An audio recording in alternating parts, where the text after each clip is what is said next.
It started on a rainy night. I was out, walking my dog, when I ducked into an abandoned library for shelter.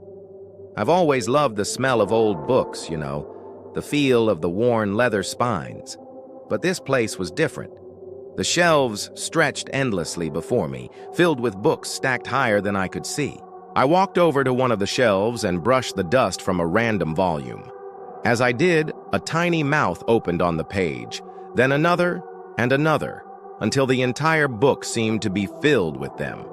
Then they started speaking, all of them at once, their voices echoing and reverberating through the cavernous space.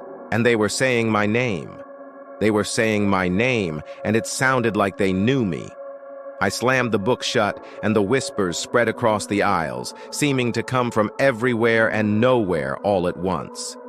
Then from between the shelves stepped a woman. She was dressed in a torn and tattered librarian-esque dress, and her face was pale as parchment.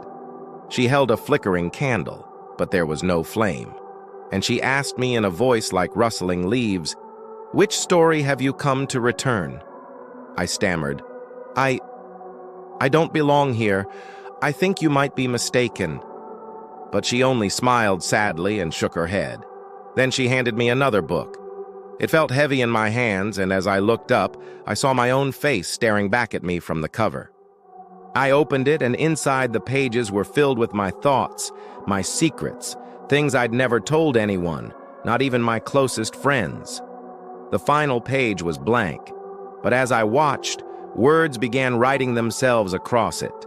I turned and ran, dodging between the shelves, but each one seemed to fold into itself, turning the library into a maze. I didn't know how long I ran, but finally I saw a door at the far end of the labyrinth. Relief flooded me as I stumbled toward it, my heart pounding in my chest. But as I reached out to open it, I noticed a brass plate above the door. It read simply, "Exit. For characters only."